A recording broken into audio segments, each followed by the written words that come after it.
Good evening, one and all, and welcome along. It is season 4, episode 69 of the UK Dallas Cowboys podcast. It's Project Prospect, and we have a full house for tonight. How are we all doing, gentlemen? Whoop whoop. Not too bad. Too bad. Mate, tidy.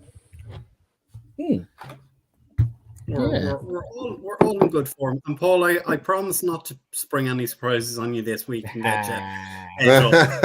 Hey, listen, I actually, of all things being said, I actually thoroughly enjoyed that. As long as I can give you a bit of consent before. Absolutely. So, Rich, we haven't had a chance to catch up with you much in the off season, so we'll throw it over to you and just kind of give us your thoughts about the off season and about the upcoming draft, which we're now we're 15 days out from. It's getting interesting. They've covered themselves quite well, I think, for heading into it. There's no, I mean, they typically do that quite well. There's no mega position of screaming need. Obviously there's holes there, but it's been pretty good. It's been interesting to say the least. I'm just very happy that we didn't end up having OBJ in the building personally, but that's just me. That I was quite happy with. But no, it's interesting to see. It's always exciting to go into a draft. But I think this one could be quite an interesting one this year. I suppose, like, if we kind of jump into a little bit of the news that's doing the rounds, obviously there's still top 30 visits still going on. There's still local Dallas products who are coming in and out of the building. There's been private workouts done with players. Any names? That is what's catching people out. A lot of people are like, how are they doing more than 30 visits? And it's like, there you go. You're in Texas royalty right now. Yep. Thanks to Texas and especially Dallas being such a powerhouse of American football, it kind of works like guys like Jackson Smith. Like people, yes, he played in Ohio State, but he's from the Dallas area, so he's in the catchment area and the increased catchment area, which means they've got even further reach. I will say in the matter of the whole 30 visit, it's like, or 30 players visit, it's like, it doesn't mean to say it's just only 30 players. Cowboys will be interviewing as many players as they want, but they'll have their top 30 essentially. That's basically what it's really coming down to now. Yeah. And just going to throw it out to you, gentlemen. Did any of you notice or see the news today about the Dak Garden incident? Yes. Yeah, I have seen. Surprise, surprise, man has best friend at his house. It's called the Dackyard Watch now. The Dackyard, yes. Yeah. It's a lovely house he's got, to be fair. Lovely home. Yeah. Well, you can actually see the whole football field. Well, not a whole, it's like a half football field in Google Maps. You can see it all in its entirety. And anything else in the news, gentlemen, that like, I mean, Rich, you kind of mentioned the OBJ thing was settled at the weekend, thankfully. Saquon Barkley is not going to sign his franchise. It's quite interesting. Yeah. Interesting given the market. Yeah. Or lack thereof. And Lamar Jackson is apparently not going to sign his franchise tag. So he's going to get traded in the draft. I can see it happening. Yeah. I'm with you on that, Paul. Yeah. Like, I think second round or something like that. Do you reckon the Baltimore Ravens might be getting on to Jarvis Landry to see if he'll come and throw passes to OBJ again? I don't know, man. I mean, where is the Ravens in the draft this year? Where are they? They're like 21st or something like that. Yes, they are 21st. Because if the way things are going, who's the quarterback from Florida? That could be their guy. That could be their guy, pretty much. Yeah. And I've also heard a rumor that the Minnesota Vikings are looking at Hendon Hooker with their first round pick. Obviously, like that, get a quarterback. Really? Your option on him. Yeah. I mean, it makes perfect sense for me, right? Well, I've said it that Hendon Hooker is the best like in terms of all the traits and tools you look for, Hendon Hooker has the most. He's the most complete quarterback. And I've always said it makes sense to take him in the first round because this year is going to kind of be a bit touch and go in when he's going to be able to play and start and do anything. So why not take him in the first round where you've got the 5th round option? You put that on him, gives you the extra year development. Exactly. See, and that's the most important thing, mate. Like if you're going for a quarterback and you feel that confident about this particular quarterback, people may grade him as a 2nd round, but if you get him in the first and he proves to be that good of a success, you do have that 5th year option. And people keep forgetting about that. Like, that's why you see a lot of surprise moves in the draft that, like, especially before going into the 2nd round for day 2, it's like, really? They picked him? Like, you know what I mean? So, and obviously, like, they're thinking about longer term. They might get someone else in there in the 2nd or 3rd round, or whoever, and they might fill the void for a certain amount of time, but not as a pure franchise player. And I agree with Doug. Hendon Hooker, for me, he still kind of is QB1 for me. Just like the in a vacuum, he's QB1. There you go. Yeah. But unfortunately, there's an outlying factor.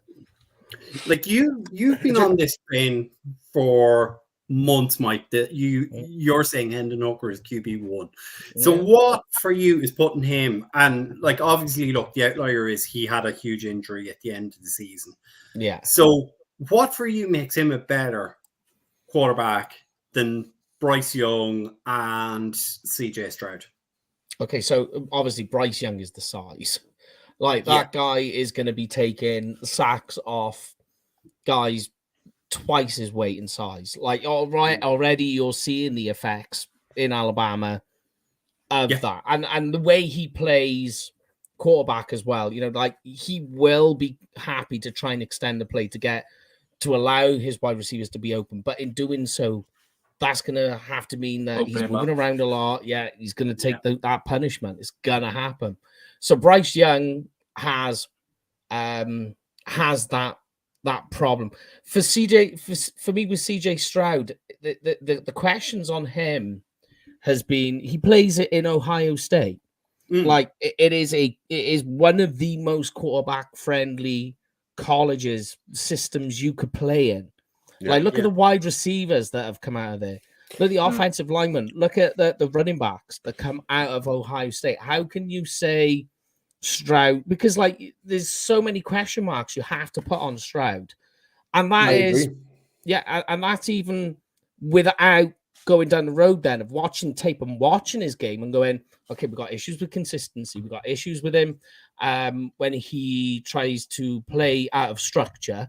There's all these other problems. So like, I find it crazy that people are like CJ Stroud is QB1. I can't. It's up to you. You know, his beauty is in the eye of the beholder. But Hendon Hooker, then you look that.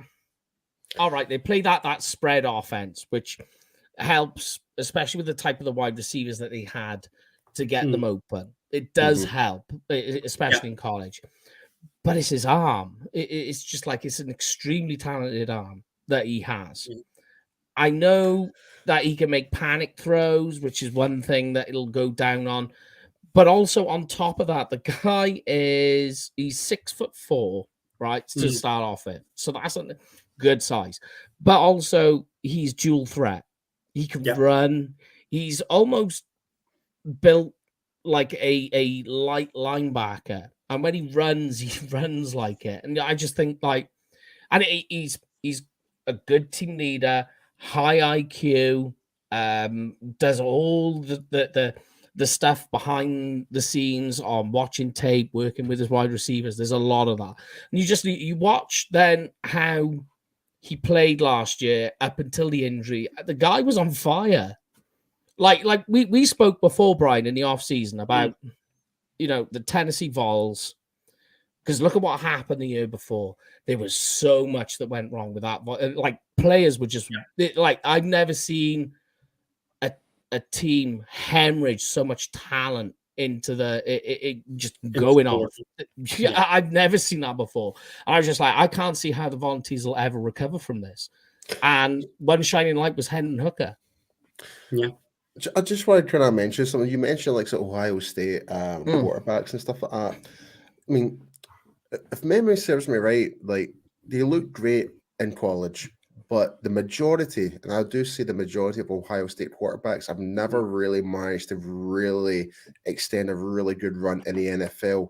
Like, good example, and may him rest in peace, Dwayne Haskins is a good example of that. Yeah. Fantastic college career, like scoring like 50 plus touchdowns in the season. When it gets to the NFL, just doesn't happen. And when you look at all the other quarterbacks from Ohio State, it's kind of in the same scenario. Like, I think the only one that kind of I think the only difference is if you're a former Ohio State and you go to a different school, they seem to kind of excel a bit better. Yeah, like Joe Burrow and Jalen Hurts, for example. Like as much as I hate to admit that, Alabama. As much as I hate to mention Jalen Hurts, but but you get my point. It's like any quarterback during their college career, they move on from Ohio State to a different school. They seem to excel better in the pros. So I don't know if it's something to do with the school themselves. It's just purely amazing for college only, and they just don't have any preparation to actually get ready for pro style offense. Yeah, it's especially recently. Like, just think of the wide receivers in the last couple of years that come out of Ohio State. That's helped. It would have helped your quarterbacks no end. Absolutely. You know, like you say. I mean, like, people were complaining about Justin Fields because I know he was there for a brief time. He has shown glimpses of good things for the Bears, to be fair. Let's be honest, he has. But think about like JT Barrett. JT Barrett is a good example. Yeah, never made. But I suppose, is that more kind of the fact? And I suppose, Mike, this is kind of where you've been going, is that Ohio State, Alabama, Michigan, they pretty much tend to have game managers at quarterback. I wouldn't say Alabama when you think Tua. I mean, what quarterback out of Alabama? It's a fair argument. I tend to agree with you there, Brian. I mean, when we're talking like with Alabama, mind, you're talking about an SEC school, like already. You know, it's a different brand of football there, so quarterbacks kind of do go a little bit by the wayside. But you know, you think like Alabama's last two quarterbacks really have been Bryce Young, who's going to be a first-round pick, and Jalen Hurts, who was just at the Super Bowl. Jalen Hurts was at some trash school. He never played. I know he was in Alabama to begin with. He was and he got a taste of his own medicine with Bryce Young. Yeah, like with Alabama, like they've gone from Jalen Hurts to Tua to Mac Jones, to Bryce Young. Exactly. I would say that's on a regressing scale. I like Mac Jones is a good example of one of my arguments of 1 year wonders. I hate what I always tell you. I want to see, when it comes to draft prospects, a steady progression of it going up. And Mac Jones is a good example, with many, many other 1 year wonders where you're just like, I find it crazy. I'm just like, how are you doing it? I don't get it. I never understand where. And like, you hear all the pundits raving and all the rest of it. I'm like, nah. Ain't nobody got time for that.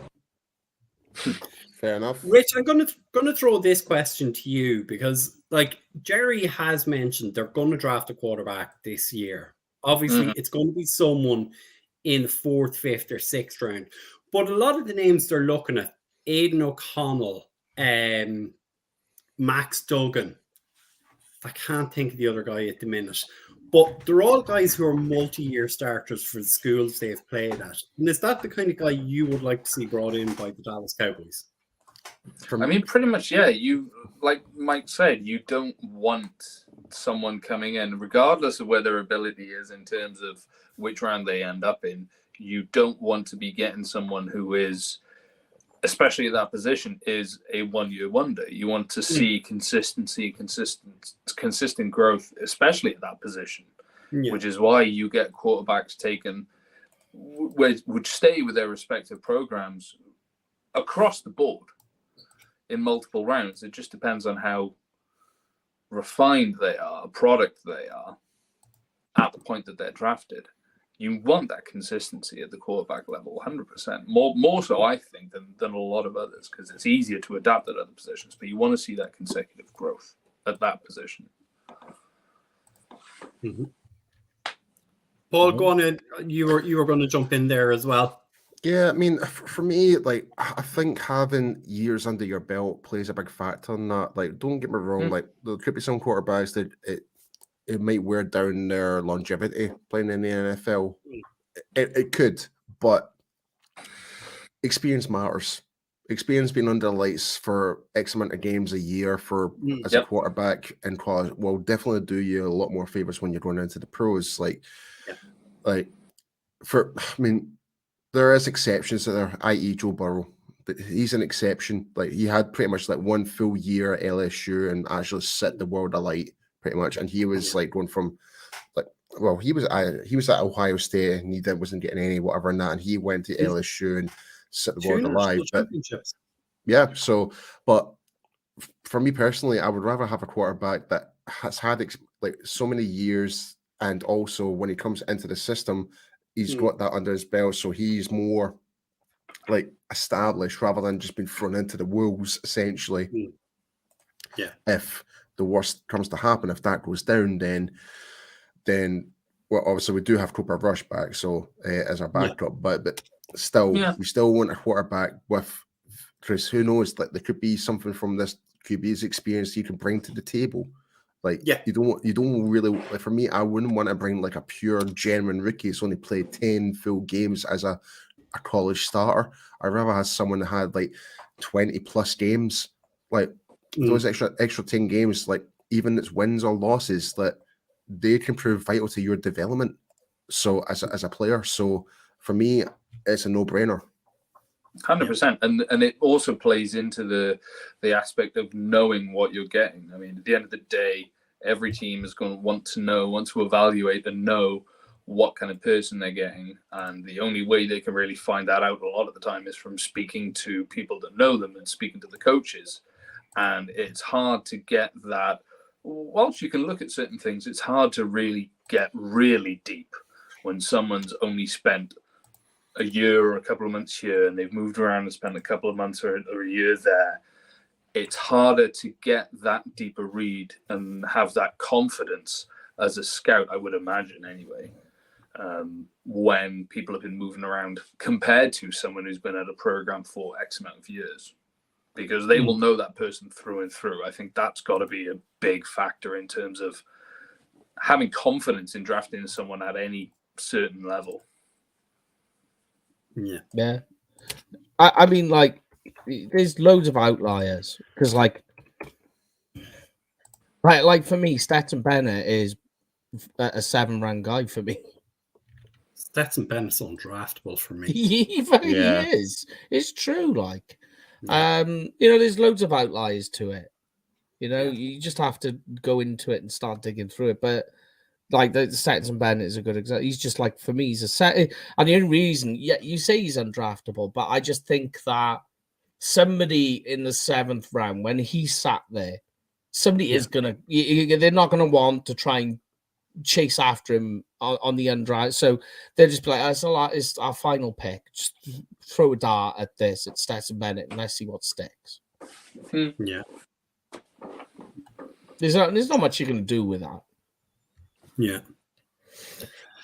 But obviously, look, these shows are generally, it's Project Prospect that we like to talk about. And one of the needs with this team, and one of the positions they always draft over the years, is a defensive end, or a guy who can flex from defensive end into defensive tackle as well.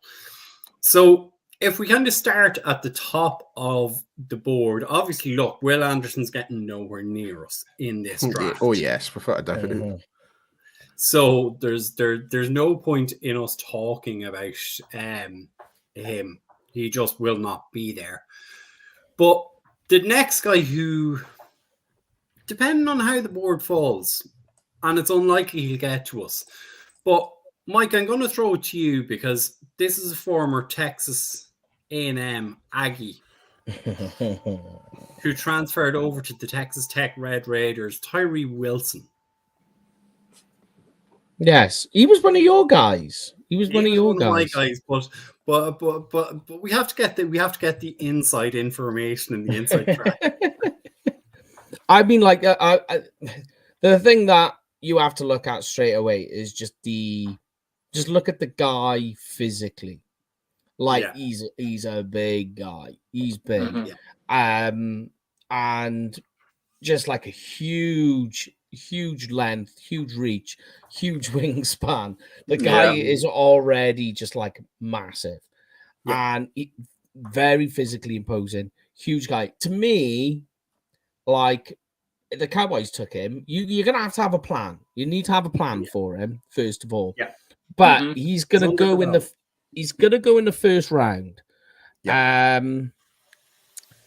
I just wonder if because of the like how he plays, it is a crazy player on what he is. His pass rush skills are amazing, even with his size. But I just don't. I don't think like he's gonna fall out of the top 10 only because I think you're gonna have maybe four quarterbacks. Yeah, you're right.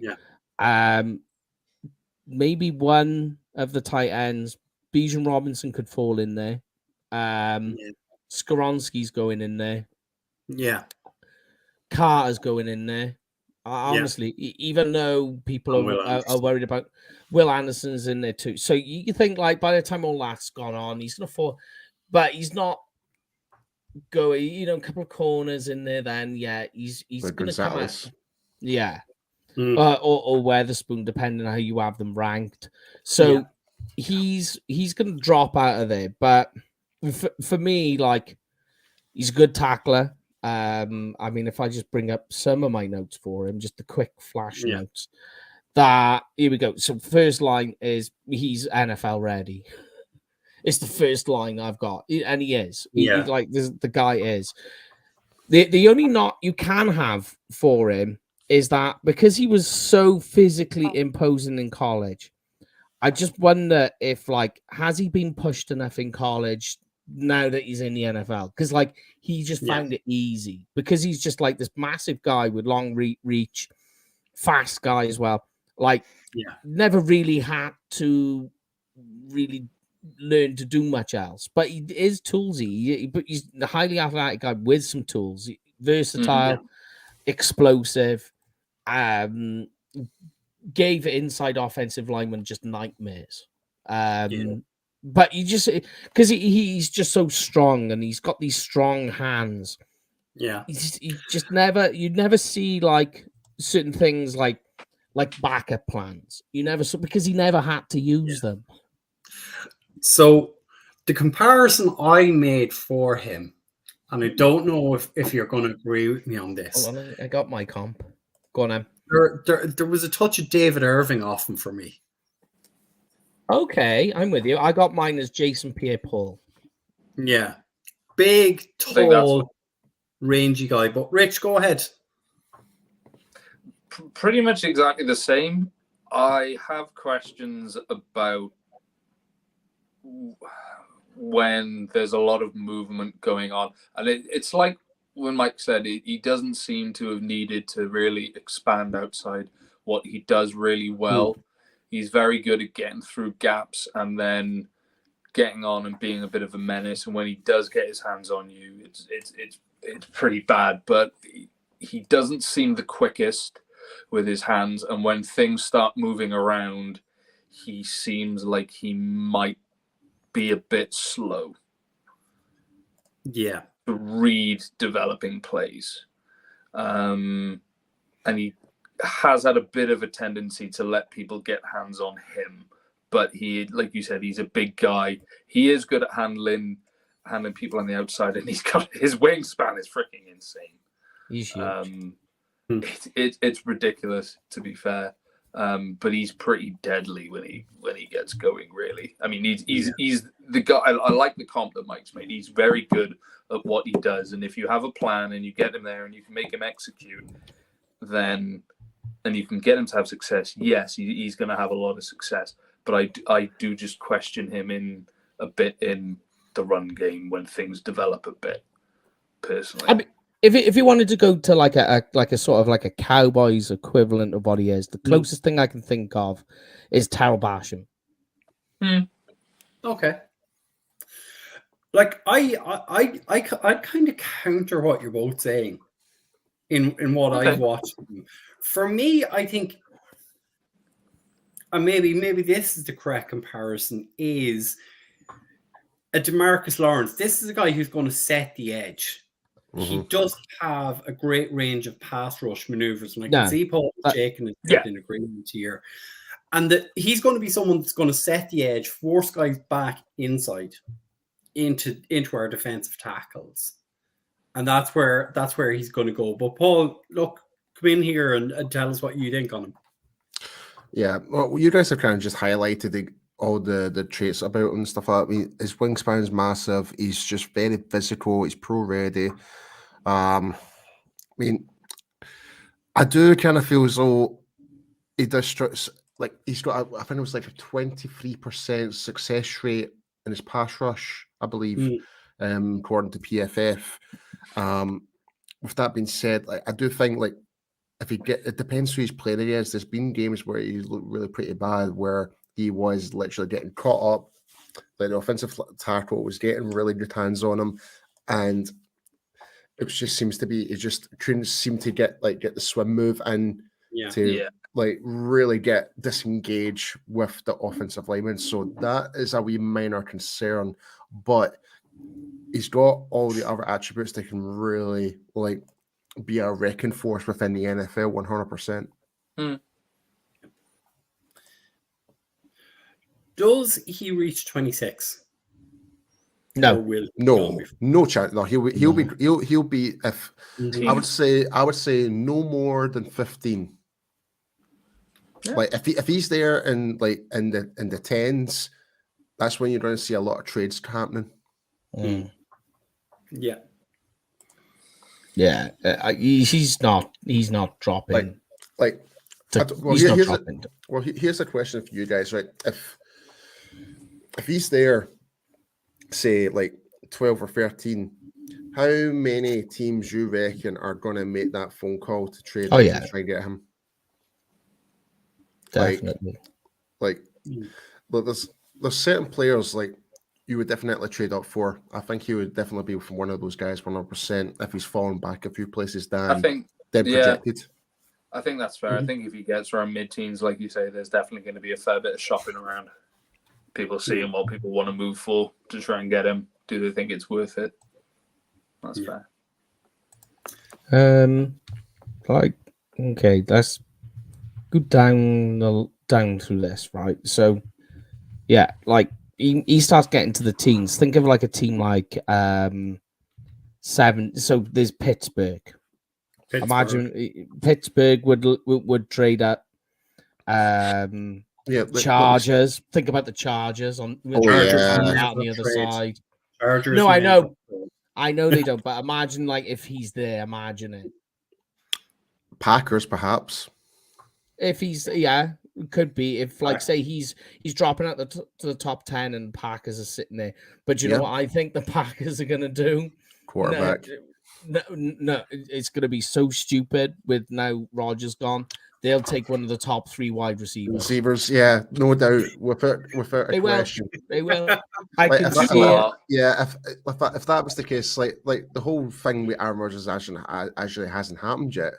So true. Like when he's actually gone to New York on a jet. I don't think he's going to go. Don't think it's going to happen. Like, because all this talk, like Aaron wants to go, but nothing's happened yet. If Not something happened, officially. but Do you think it rides on that though? I think it is a little bit, but I think they really are waiting on draft day. I'm waiting to see. I reckon if there's a certain player at 15 for the Packers that teams are willing to move up for in that position, then I'd like No. there could be a deal. I agree. Yeah, there could be a deal for I don't know with Aaron Rodgers or something. Now who knows? But either way, or there could be the Packers could move back into the first for trading for Aaron Rodgers. There could be something because I'm looking at the other end of the spectrum.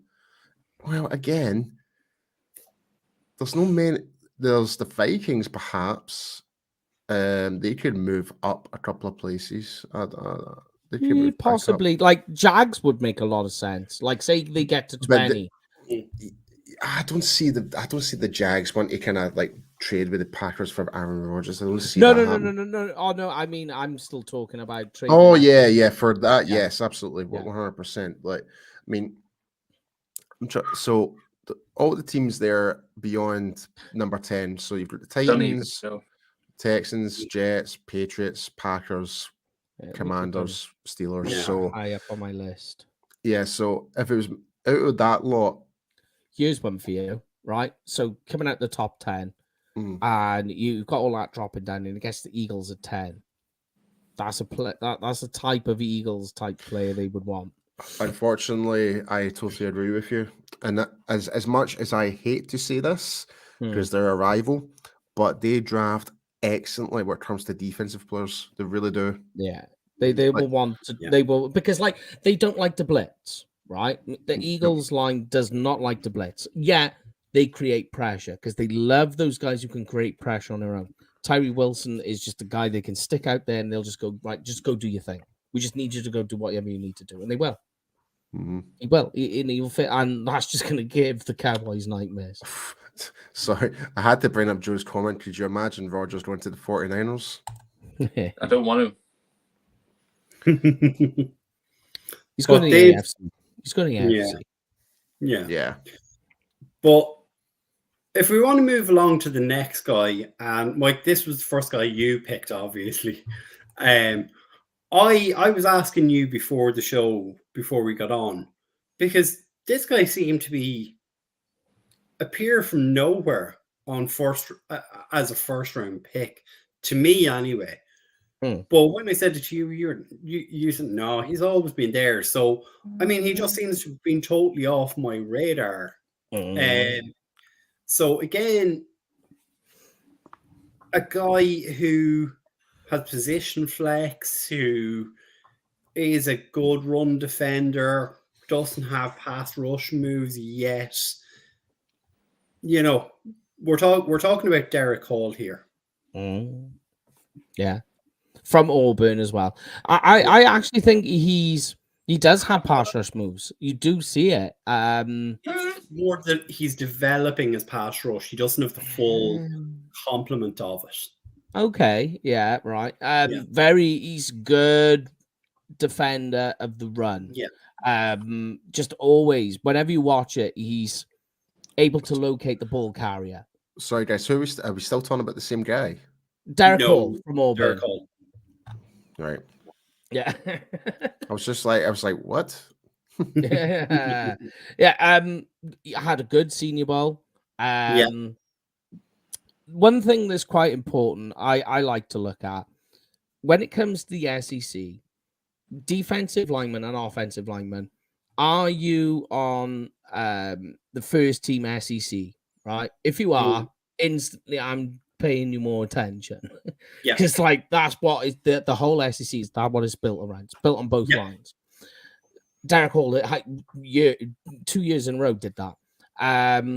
Like I say, he's explosive, long arms, rangy, and one of the sneaky things he does, because like he's quite light in one sense, in that he's only like 250 pounds. But it helps him because if he's playing inside, that guy gets skinny, and he gets through that line really easy. And I like that. It's very, very fast. I will try and get his combine results up now. So Hmm.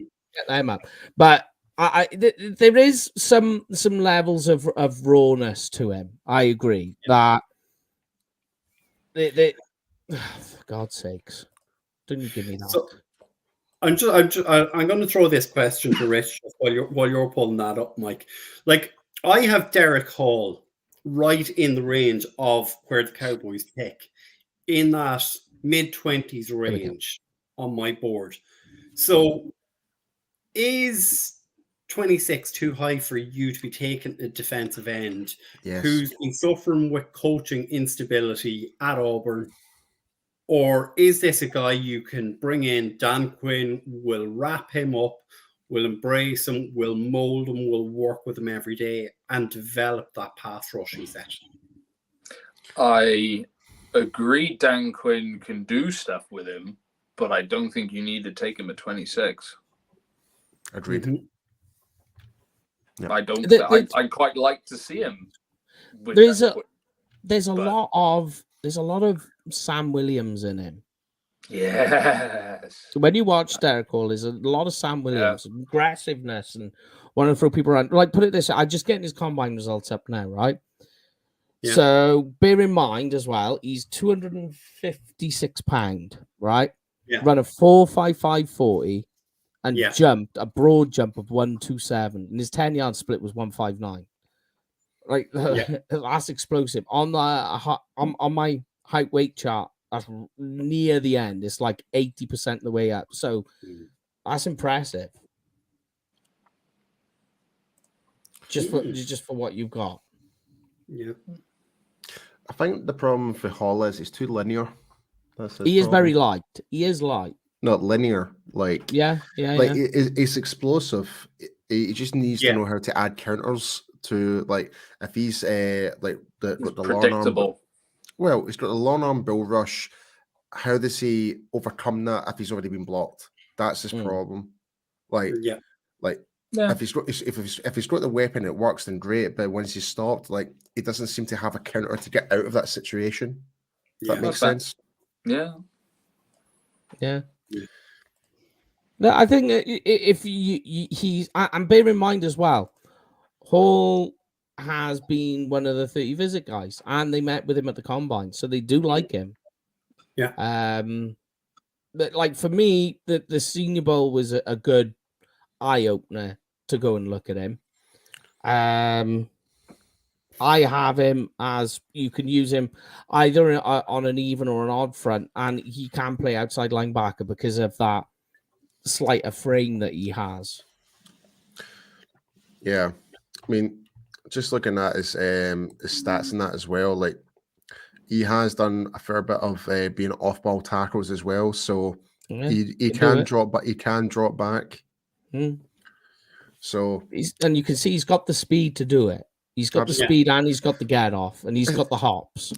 Essentially, what we're kind of describing, right, by all means, he's not Micah Parsons. By all means, but Sam Williams is more what he's like. No, but hear me out.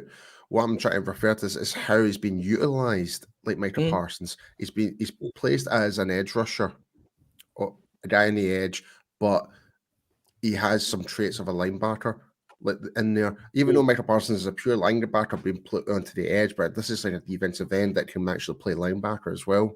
It's like a yin and yang situation we've got here, Rob. Yeah. I think he could make it to 26. He would be there. He'd be available, and he's on the radar. I just wonder, like he could actually. I'll try and find my score for him. He could actually. I don't think you make it to 58. That's your trouble. No, he definitely won't make it to 58. But I like where Paul's head is at on this, because he does. I think he has the ability to be a stand-up outside linebacker if you're playing 3-4. Yeah, if you utilize him like a Von Miller-esque type of player, I think he'd be perfect for that. Like, I've seen Von Miller and Myles Garrett type comparisons, both who kind of play more in that 3-4 stand-up outside linebacker role. Absolutely. So definitely see where you're going with that one, Paul. Yep. So again, I don't think you're going to get him at 58. But you guys would think he would be it's too rich at 26 to pick him, would it? Possibly. Yeah, And like I would say so. I think if they do like him that much, what I would be willing to do is maybe passing him in the first round because it's a bit rich, and take a gamble and see if he does, because there is a slight way. There is a way he could tumble in the second and get to you, and that could happen. And that is when you pull the trigger. See, again, I'm just thinking, do we really need, like, as much as I know we're talking about defensive ends this year in this show, but personally for me, I really don't see us drafting one in the first and second round. Oh, I really do. don't. I do. Really? Yeah. What have you got beyond this year now? What have you got in terms of priorities and position? No. I mean, once the 2023 season is over, on pass rusher, who have you got left? Who have you got? Dorrance Armstrong's gone. Yeah. Depending what you want to do with him. Yeah. You've got a couple of other guys who are on 1-year contracts. Yeah. And DeMarcus Lawrence will end up being 33 years of age.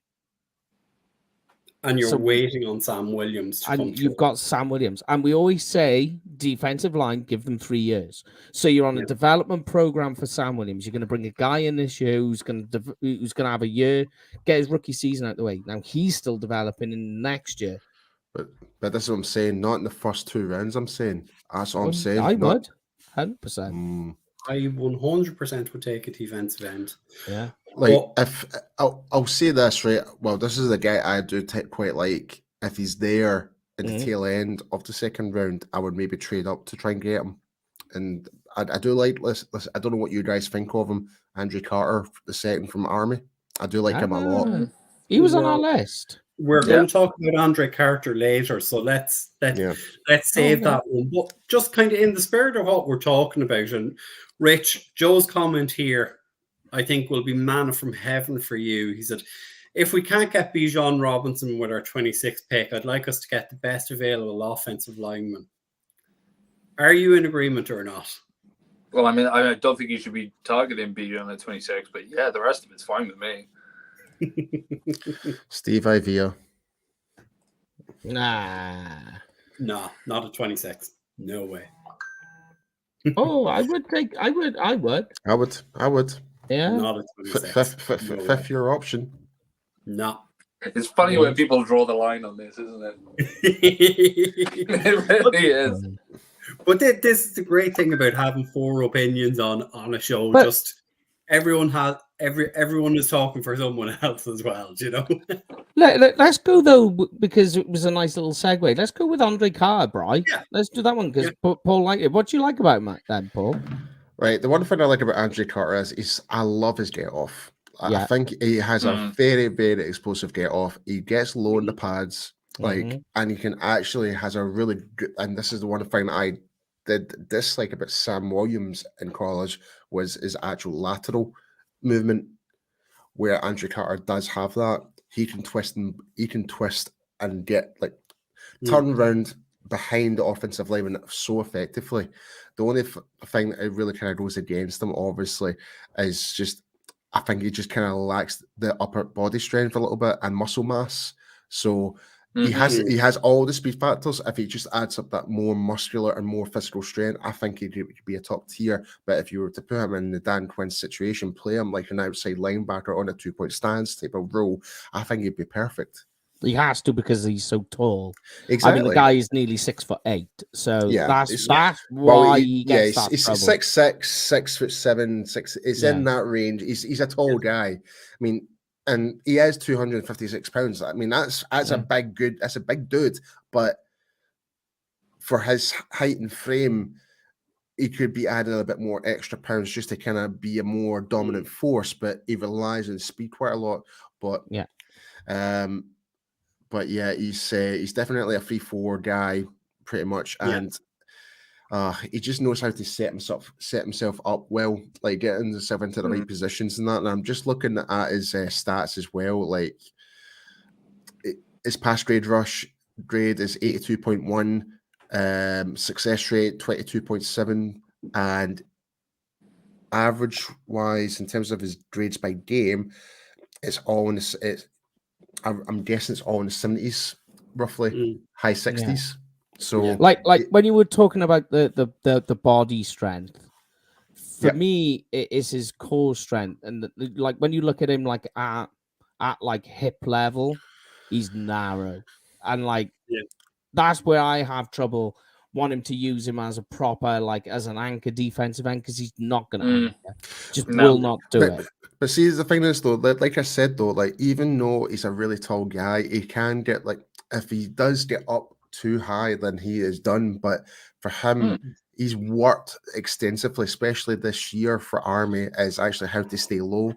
Like, and that's if you go back and watch his tape, like from his get off, he still looks as though he's in that 45-degree angle moving forward. He's not exactly coming up like an actual half pipe, like he's in his 2 points, like in his stance, and he's completely upright. No, he's in a gradual progression of actually trying to get around the offensive tackle and it's mostly outside of the tackle.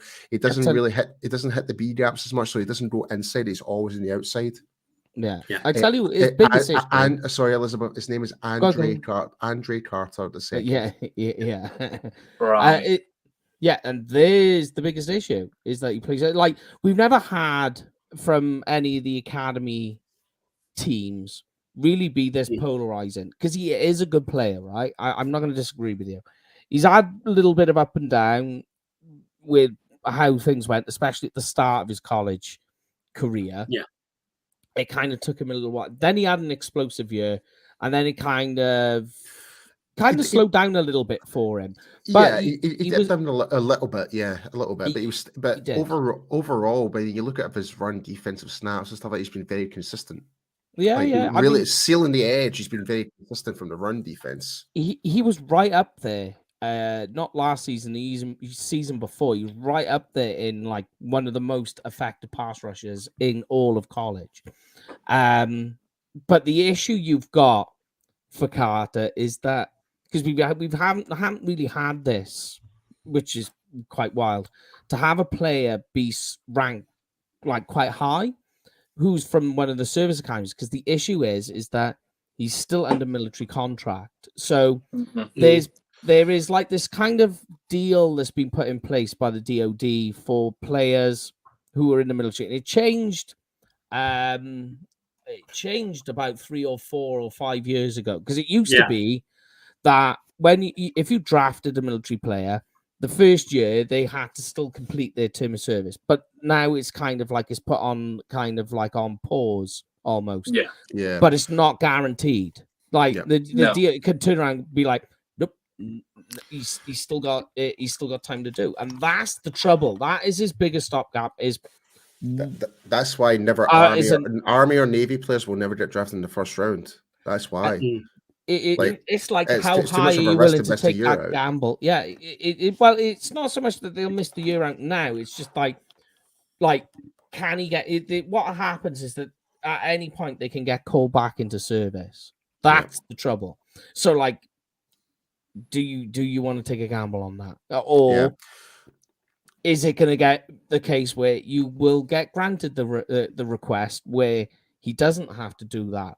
So it just makes him at this stage a little bit of a gamble, and because we haven't seen this with a service academy player in sort of this wanting to be taken this highly, it's kind of quite interesting to watch to see how it'll pan out, and which team is willing to take that gamble. If anyone wants to know what type of who he kind of resembles of in a playing style in terms of their size and stature, if you look at like some Max Crosby for the Las Vegas Raiders, that's probably the best guy you can actually look on. Look, obviously not in terms of physicality, because Crosby has definitely developed that over the course of the years and become one of the best in the NFL right now. But if you were to give Lexa Carter time, he could be that guy. He is definitely one of those guys that needs to build that up to be in that level. Well, who I've got for him is, I don't know, people are going to be scared when I say this name, is Randy Gregory. Yeah, I actually tend to agree with you on that one, actually. He's Randy yeah.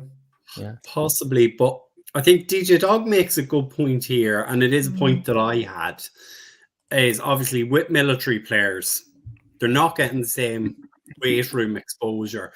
And it is something that I would say you would need a season with him and have him in the weight room, have him developing his pass rush maneuvers, and just have him in a footballing environment rather than, as you guys are saying, a service academy environment. And it's probably what's going to push him down into a fourth round pick. Possibly, yeah. I think so. Yeah. Whilst his quality might be higher. But Rich, take it away. I think he's later on. I think he's clearly been effective in his college career. He's got some very good traits, but ultimately for the league, he needs to add mass, he needs to add muscle, and he needs to develop more. When you look at things like the point Mike made earlier of who have you got next season, you don't want to be taking this guy that high, because this guy is potentially going to be longer than 3 years. I mean, one of the things I like the resemblance with Randy Gregory. Part of that is that, I think that could be the same case because he's going to take a while. I mean, I know that's not why you made the point, but I think that's something that ironically could be quite similar. Obviously not for the same reasons, but I think he could take a lot longer than people think. And with his service and everything else, I wouldn't be comfortable taking him at that point. I'd be more comfortable taking him in the later rounds. Yeah, he's there's not enough there. There's too much work that needs to be done. He's too developmental. Too much of that is developmental for me to take him in the second. Yeah, he's a good player. He is a good player. He's a good player. There's just too much in there that is too. And too so rich. this is what I keep going back to saying. Like, I don't think, like, maybe a late second round, third round onwards, I think that's where we'll be. And I think if they're going for defensive end, then it might be worthwhile going for that for a third round, perhaps. Perhaps. They could, but for me, like I said, for me personally, it's still a bit too rich. For me, I think you could get better value elsewhere. Yeah. But if they did want to do that, I think they'd be better off double dipping and going somewhere else first, even that high, and then coming back to him later on, because I think he'll be there. Yeah, I think because he's better moving around, especially with his height and what have you. I think he's more suited to be an outside linebacker on an odd front. That's fair. So on a 3-4 defense, just get him playing outside linebacker. That's what I'm looking for. Would you look at him as potentially a DPR? No. Not yet. No, not yet. Because he offers some good tackling ability, so you can have him floating around in there on early downs. Yeah, that's a good point. Yeah, he's a decent enough tackler. His run defense can be a little bit, but that's because he played for Army. So you're playing some odd teams when you watch it, and those games. Even when you watch the Service Academy game at the end of the season, it kind of is all higgledy-piggledy when it comes to run defense. I had to let out cough then. We're all taking a collective sneeze at the minute. Yeah. All right. Well, who's the next one? Should we do one more? Do one of your guys? So we'll flip it over to the next guy. And I'm going to talk about this guy, the 2022 Big 12 Defensive Player of the Year. A guy who has been referred to as King Felix Anudike Uzama, coming out of Kansas State. So he has the traits, again, 6'3", 252, good core strength, high motor, very, very consistent player. But the concern, limited skill set, and limited playing time. And that's where you worry, because most of the tape on this guy is 2022 tape, and that's it. Yeah, that's the unfortunate thing. Again, this kind of goes back to, like, I would rather prefer have players that has more games under their belt, more seasons under their belt. But when you want to look at the pros and cons, when I mentioned like Andrew Carter being bendy and stuff like that, I mean, Felix is probably one of the most bendiest defensive ends. Like, his speed and direction to go round offensive linemen is ridiculous. And he has a lot of tools in his pass rushing toolbox. But the only problem is he has a lack of balance. Like, if he was to put off balance in any way, shape, or form, like shedding off blocks, for example, and stuff like that, he's likely you're going to get pancaked. That's the only problem with him, really.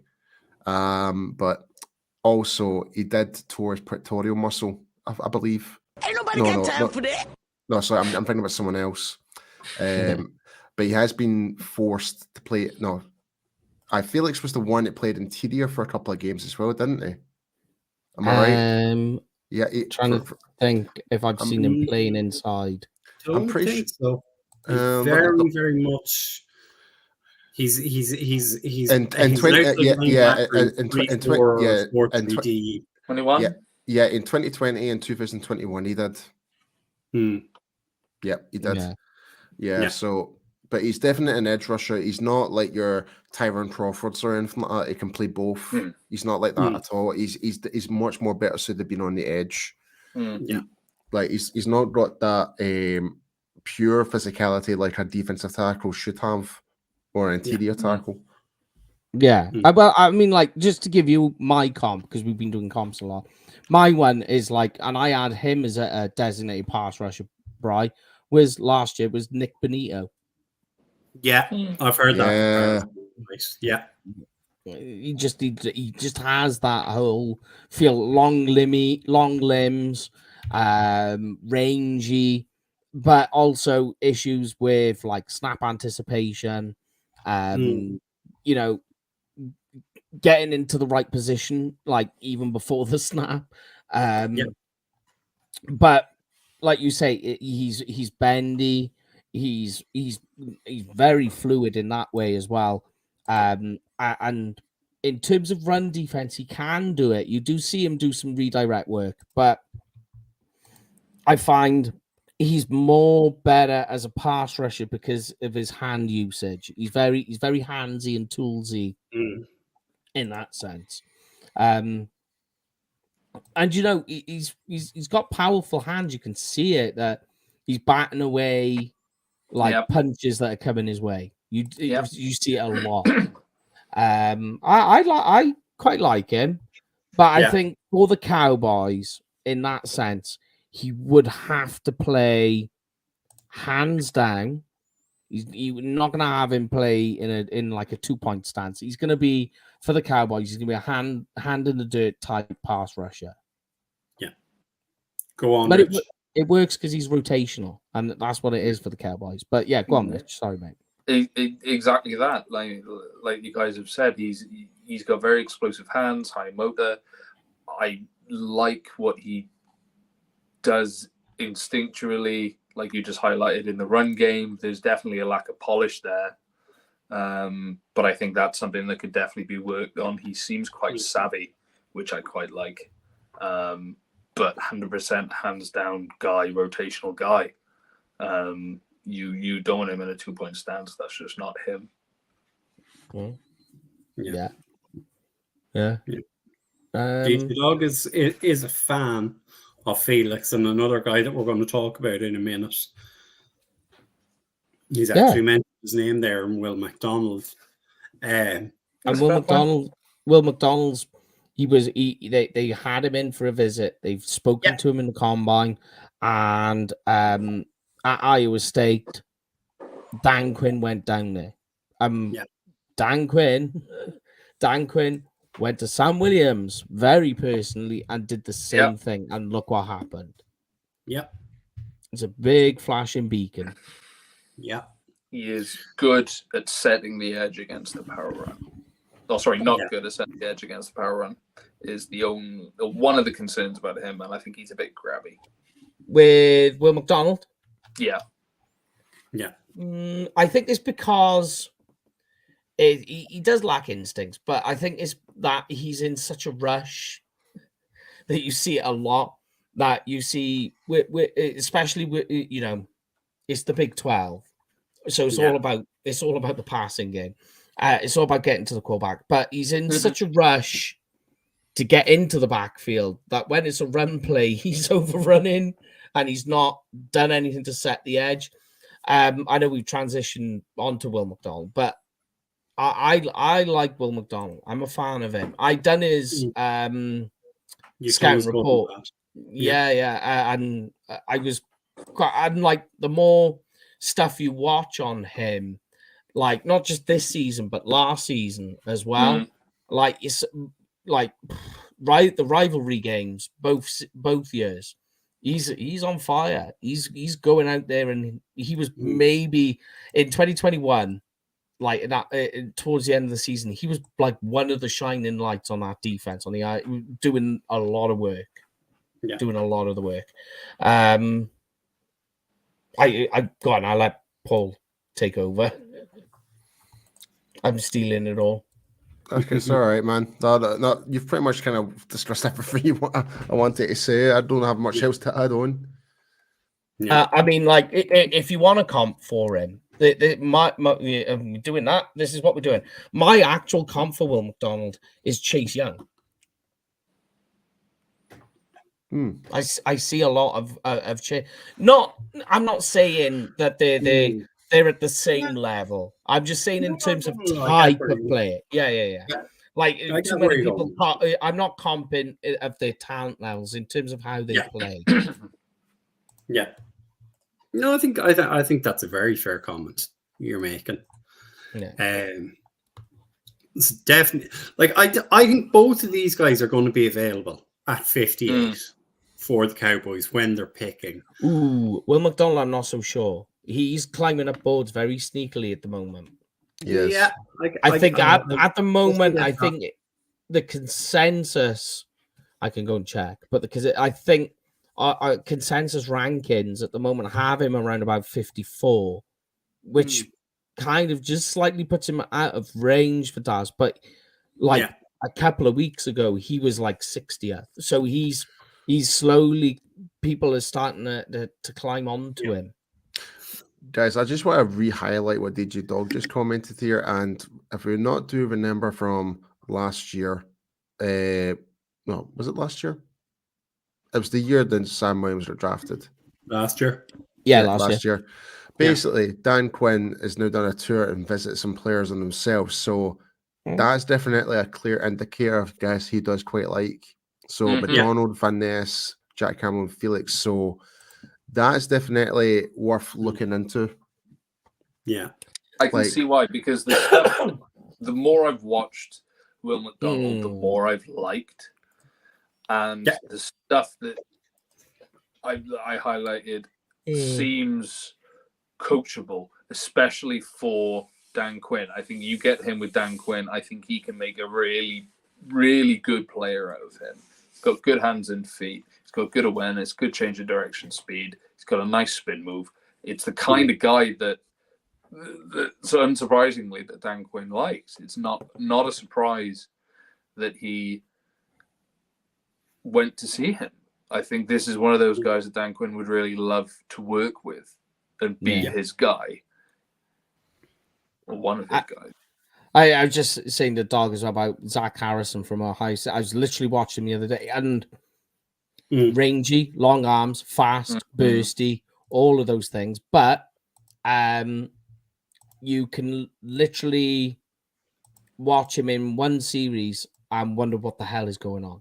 That he's got all the tools he's shown you, but he never puts it all together at once. There's always you're always lacking consistency.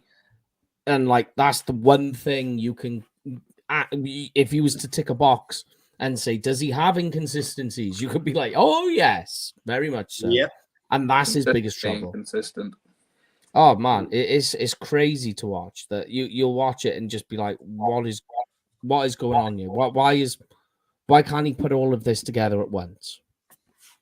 Yeah, It's a bit of a weird one, but yes, there we go. And that's Will McDonald. I think, that, you know, like you could go and read my report on him. Like I quite enjoy doing Will McDonald. He was a lot of fun to look at.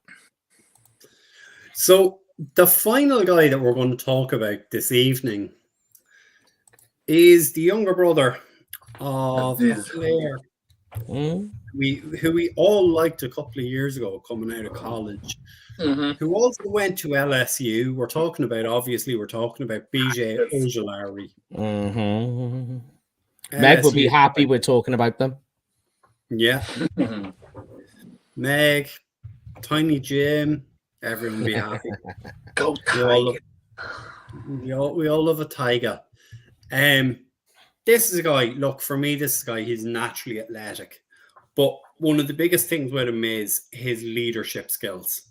And that's something we probably need to add a little bit of in with our defensive group, just in terms of along the line.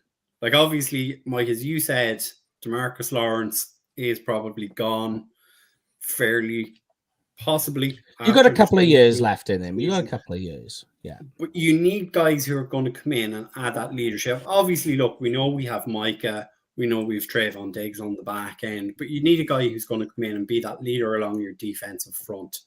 And this is something that BJ is going to do. And he's going to add. And I think he's a guy who's maybe a little bit under the radar for some people, but he's going to come in. He's going to be an impact starter straight away. Yeah, I mean, he needs to get more strength, more power. That's what he's lacking. Remember, we're like a few years back, a couple of years back, and we all liked him from Miami, Quincy Roche. Yes. That's BJ Ojulari. Exactly. Carbon copy. That's who he is. And we liked him. And BJ Ojulari, very much the same. He's got a little bit of disease in him. In one way, and good pass rush tools. You just worry about the run defense, and the run defense lacks because he lacks power. Yeah, and then I'll let Paul take over. Or Rich. He's inconsistent in his toughness in the run. That is a concern. He keeps going with his feet. He keeps driving, but he's just not that tough. He allows people to get on him a bit too easily for my liking. Block himself a bit too well. Needs polish. I mean, I think personally, I wonder if, for me looking at him, and I'm not just looking at him a lot, but I wonder if, like, this is a guy that ultimately, to me, is a linebacker that just can rush. Yeah, that's a good take. What was it? I didn't see that. You need sorry. Right. So Dog saying Tapper, Charles Tapper from OU. So saying that the scheme didn't suit the skills, and he's saying that McDonald and Felix kind of the same. I understand where you're going with that. Yeah, I can see it. Yes. So I mean, there are obviously other pass rushers that fit quite nicely. I mean, like, you know, we could have picked guys who are sitting around the round 2, round 3 mark. You know, your Texas guy, Moro Ojomo. Defensive tackle. You can. He's a free tech, Mike. He's a free tech. Yeah. He's not an edge. I wouldn't take him as an edge at all. No, he's definitely a free tech. He's tech, maybe. There's some 5 tech in him. Nope, free tech. That's him. He's also a Gizua type of base type of player, I think. Yeah. And there might be no harm in taking a 3 tech. Well, we still don't know what's happening with Gallimore. Yeah, I tell you what's happening with Gallimore. They are going to use him in a trade during the draft. You think so? It's been floated in there Put it that way. Yeah, it doesn't surprise me, to be honest. As much as I'm gutted about it, but hey ho. I'm just saying, it may not happen, but it is something that has crept into conversation. That's all I can say. You've mentioned that, right? And I've seen a couple of comments this evening in terms of draft night trades and players who'll move about.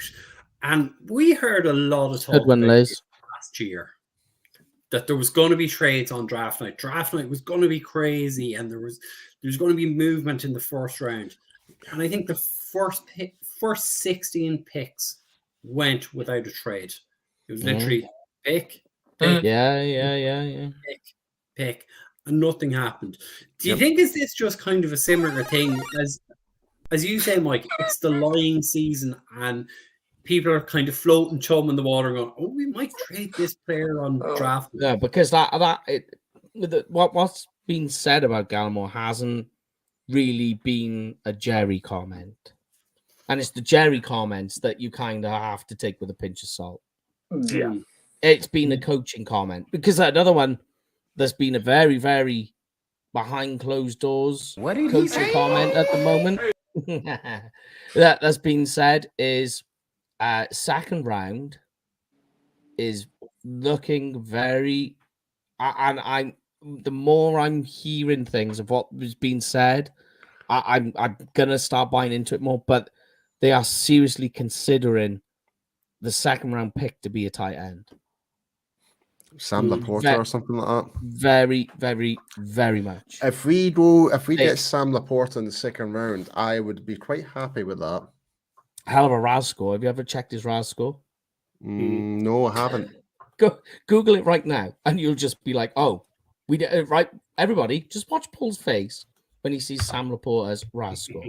Well, people on Spotify can't listen to that. They can't listen to your face. No, they'll hear the gasp. We can describe visual thing. It's almost like the resting Paul face.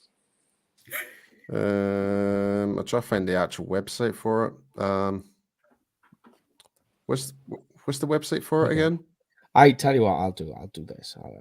So it is. In fact, I might even still have it up on my phone.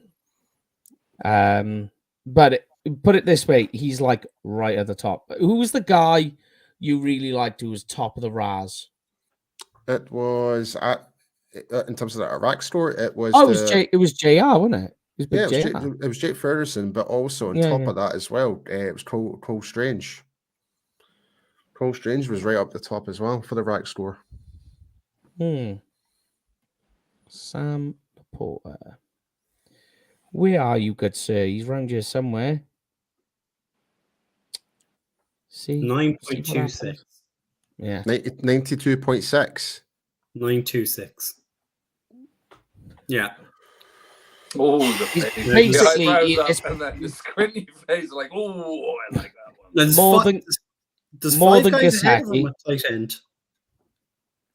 Yeah, I do know. Yeah. But you look at it, he's more than Evan Ingram, more than Mike Gesicki. Mm-hmm. And you think of these tight ends, these athletic tight ends. Even just looking at him, he looks as though he belongs in a Cowboys jersey. He's got to look for it. Just get what's important, I think, with tight ends that's getting lost a lot at the moment is blocking skills. Absolutely. Yes, mate. I totally agree with you on that one. Because it seems like, especially in the past couple of years, like the majority of these tight ends coming out the draft are just basically now like wide receivers nowadays. Like, yeah. I think the only one I could really think of, it's a starter right now that has been drafted in the most recent years, is George Kittle, that can block and run. Yeah. Like, don't get me wrong, there's Travis Kelce as well, don't get me wrong, but in the past 6 years, it's all been like these type of wide receiver type-esque tight ends, like your what's the guy that the train phrase guy that went to the Falcons. What's his name? Kyle Pitts. Kyle Pitts. The train guy. Yeah. I love the description. Yeah, well, blame Jay Tuck for that one. I love it. That's the only reference I got because it was on the Kyle Pitts train. There you go. Yeah. I mean, like, you know, like when you think of Evan Ingram, you think of him as the athletic tight end, but he will give you some block, like maybe not so much run blocking, which is exactly Sam Laporte, but in terms of pass blocks, he's gonna do enough to slow it down. He's gonna do enough to be able to do it. And to me, Sam Laporte is like Evan Ingram, Jonnu Smith, you know, those type of guys that are floating into that category. Do you know what I mean? Mm-hmm. The athletic tight end with just enough blocking ability. And that's what I like with Sam. You know what the comp's going to be, or what the expectation is going to be if he does get taken, don't you? Yeah, they'll oh, is he going to be Jason Witten or something like that? Yeah. Yeah. Like, especially if you draft a tight end in the second round, it's like, because that's the last time probably the last time the highest we did draft a tight end that high was Jason Witten that high. Witten, more traditional tight and block. Who? Gavin Escobar. But he was the second round as well. Yeah, he was, yeah. Gavin Escobar was the second, Jason Witten was the third. That's right. If you want Jason Witten, there is Jason Witten in the draft this year. But the trouble is his name is Michael Meyer, and you'd have to take him in the first. Oof, I would like Michael. I do like Michael Meyer. He is special. And like, what I find crazy is that he hasn't been talked enough. Wait, hold on a minute. So Labarski just finally came onto the show. Yes, unfortunately, we were a wee bit short in numbers last night, and we're now doing it tonight, and we're back tomorrow. Surprise! Yes, we'll be back tomorrow. All right then. So I've two quick questions for you guys before we get out of here tonight. So the first one, I saw this on Twitter earlier, and it was kind of like a bit, are people having a bit of buyer's remorse? So Brandon Cooks, people seem to be having a little bit of buyer's remorse about him right now. I saw this. Any concerns for you guys? I don't. No, absolutely not. I don't get it. Yeah. He saves you having to draft a wide receiver in the first round. Absolutely. Yep. I understand why people will ask the question in a vacuum in terms of just being honest, trying to be above board. Was this the best thing to do to address the wide receiver position? I think that is a fair question to ask, but having buyer's remorse, I think, is a bit of a stretch. I mean, at the end of the day, you've got nothing to really back that up. Yeah. And not only just that, Crooks actually wants to be here and actually be a team player. What more do you want? He didn't want to be. He didn't want to be in where transpiring there because they're dysfunctional. Like he came to the Cowboys because he knows like he feels as though he can actually be a good acquisition to that wide receiver team and bring more to the table. There you go. And that's what it is, right, Paul? Is that think about this, is that he spent his entire career being, you know, like that very, very, very high, like at the very top, wide receiver 2. But like a lot of teams are always like trying to make him a wide receiver 1 when he's not. But he's coming to Dallas knowing he's not the wide receiver 1. The offense is not trying to be revolved around him. Exactly. He's a wide receiver 2 who is going to open up the rest of the offense for this team. And he knows that. And that's a perfect place to be for him. I will add in as well, like when you look at the overall career of Brandon Cooks, right? He's been traded quite a few times. A lot of the times it's purely because teams don't want to pay him the big money. They don't want to pay him as a wide receiver 1 when they know exactly. There's nothing wrong with him as a player. They just it's the business side of things. They just can't afford him because he would be on that top tier. Like you're not paying. What's his face that went from the Lions to the Giants? What's his name? Kenny Golladay. It's not going to be a Kenny Golladay. Like, but he's 10 times better than Kenny Golladay. Put it that way. Yeah, he's proved. Yeah, He's proved what He's he can proved. He's He's consistent.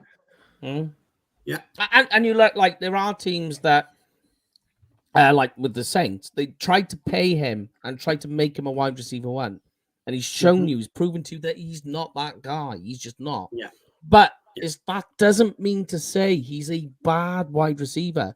Like He's you a could good turn wide around, receiver. you could turn around and you could say like if this offense was without CeeDee Lamb and Michael Gallup was the wide receiver one, we'd all be like, But when we talk about him as a wide receiver two, we're all ecstatic about who Michael Gallup is. The same thing with Brandon Cooks, but let's elevate that slightly.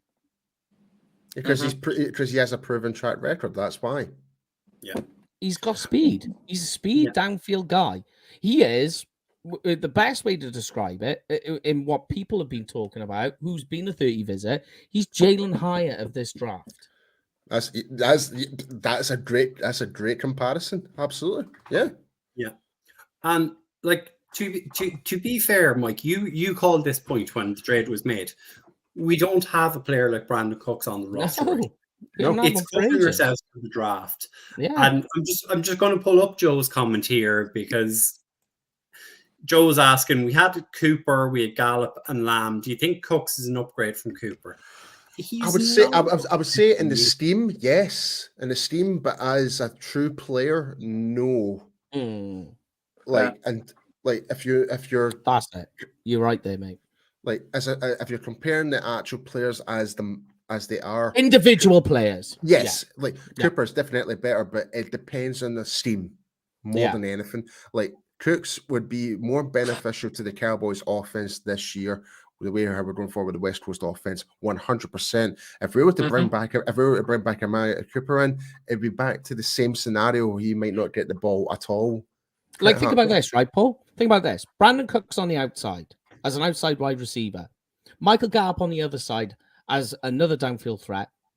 And then you've got Lamb in the slot. How evil does that sound? It sounds disgusting. I know you're a defense. Yes, it sounds absolutely disgusting. Yeah. Disgusting! There we go. The match just disappeared. It is. Like you say, the individual players, they are far apart. Cooper is a better player, but like if I think about the way it's put together, right? Think about this: Cooper, Lamb, and Gallup, brilliant triple header there. But I think in terms of how they are stylistically and what they bring to each other, that Lamb, Cooper, and Lamb, Gallup, and Cooks is a better mix. Yeah, in terms of variety. Yes, yeah. I think that's the key word. It's the variety. If you put those three together and those three together, this triple head is better than what that one was. I would say with this combination, there's more room for spreading out the defense and breaking down the defense is a lot more fit. Like with this type of offensive scheme we're going forward. Because the body types are so different and the way that they play. Yeah, agreed. Yeah. So you get a shorter guy in there now, like we've spoken about, Paul, like Nathaniel Dell or Zay Flowers. Imagine adding that to the mix. Or Josh Downs, for example. Josh Downs, another good example. So you got a different body type and style. Again, on a West Coast offense, that's killer. So the final one I wanted to bring up with you, gentlemen, I posted in our own private chat there yesterday. Obviously, Dane Brugler's beast has come out. He's revealed his top 100 players. Was there anything in that list that stood out to you? Was there a player you were surprised to see that Dane had put so high? Was there anyone you were kind of surprised with where Dane put them? I actually haven't read it yet. Yeah, and as I'm the same, Brian, unfortunately, I've not actually had the time to check it out yet. But please inform us. Who's the surprising ones? Yeah, give us your guys. I'm going to be honest and say I haven't looked either.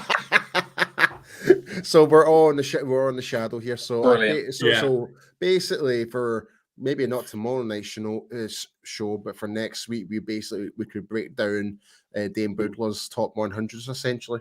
Yeah. We can go for that. Yeah. Absolutely, we can definitely do that. But just like that, obviously, you want to give a shout out to Dane, who's been on with us before. And look, if you want to know something about this draft, Danger guy, it's worth the $60 subscription to The Athletic for the year. But here's the final point: that the beast is only like $5. Yeah. You get it free with the full year subscription, but I think Dane has 1,800 players ranked. Yes, it is a great segment, Labarski. Absolutely, it's right up there. Oh, he's got you there, man. Savage. Been you 2 minutes. Stop it. But look, Mike and the guys will be along tomorrow night, Mike. So if you want to give a shout out to the show. Yeah, well, we'll be back. We'll be here tomorrow. We've got a special guest on with us as well. Good old Tom Ryle from Riled Up is going to join us. So yeah, mostly I hardly ever talk Dallas Cowboys to him. It's usually about cigars. Oh, yeah. But I want to give a shout out to the Ukis who have been commenting like crazy these last few weeks. The MVPs of the show, man. They're the MVPs of the show. DJ Dog, everybody. Ultra Cowboy. Who else is in tonight? It's not just tonight. The last few weeks, just been absolute fire. And on Twitter, the Twitter guys. I know we can't bring your comments up, so I do apologize. Yeah, but the interaction you're seeing between people on YouTube is stunning. Like people are answering each other in the comments. And that's great to see. And that's what this show is about. It's all about the interaction. Absolutely. That's why we made it. It's why we made it. Yeah, absolutely. It's a great resource. Those UDFAs we sign are in the beast. They absolutely are. They'll be on my board. Don't you worry. Hold on. I'll tell you who's on. I don't even know how many's in Dan Rugler's piece. Mine. He's Brugler's bound to have more. 438. Yeah, more than me. 438. Not even close. Don't worry, Joe. We're not bringing in Kellen Moore. We don't want him. So I think we'd sooner have Jalen Hurts, wouldn't we? Oh, crikey. You have to go there, don't you, Rich? Paul, do you want to give a shout out? Yes, guys, if you are planning on going to a Dallas Cowboys game this season, be sure to go and check out cowboysexperience.com for stadium tours, game tickets, meet and greets, and much, much more. Get to meet players like Micah Parsons, Jay Novacek, Zach Martin, Travis Frederick, the great Hall of Famer, Drew Pearson, and many, many more. Rich, you got to do it. Don't you even laugh up there in the corner. Emotional damage. Damn it! I love Stephen Hay. Gotta use the code. Use the code, get free stuff. Yeah. Mike, do you want to give a shout out to the content guys? Yeah, make sure you go follow them all, guys. Dallas Cowboys, 105 The Fan, J-Tech, Big Game James is up there, as well as Pick 6 and all the other guys, the dudes that we speak to, Cam Fan and the rest. Make sure you go and check them out. Good Don't guys. forget our actual employers as well, Mike. I'm blogging the boys, yeah. I know. I was thinking an employer, and I was like, oh, yeah, I know you're on about. They go without saying. You hear this, Meg? And Rich, they're good guys. They're good guys blogging. I will send you to Jesus. Rich, if you want to give the biggest shout out of the year. Oh, man, the fun travel package. Guys, you got to get involved in this. Get in touch. We will help you. We'll tell you what you got to do. It is including, obviously, like it says, game tickets, tours, meet and greets, and so much more. And a lot of us will be going. So you get to meet all us lovely people in the flesh and maybe have a few beverages, a few sherbets, as they say. There's at least about, was it 13, 14 of us, Mike? Oh, yeah, I think it's about, we're up to about 16 that have 16 done deposits and whatever. Yep, from the UK Cowboys fans group. So I know the Germany boys have been talking to us as well. So yep, and we know, and we have been talking with our and the guys from the Can fans. So we're definitely going to have a big international week of plenty of beverage and Cowboys football on Thanksgiving. On Thanksgiving. Yes, that's the most important thing, folks. We're going to be there for the Thanksgiving game this year, so at least you know what time of year it is. So we'll see you there. We'll have to have turkey.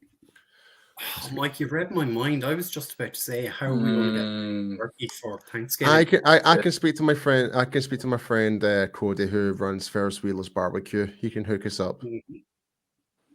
Absolutely. So, look, make sure you check in with us tomorrow night. We'll be going live here in Ireland and the UK from 9 o'clock, 4 o'clock on the East Coast, 3 o'clock Texas time, and 1 p.m. over in California and on the West Coast of the US. I will say good night and leave it to you, gentlemen. Dallas forever, Philly for never. Stay safe, guys. I was going to say that. Peace out.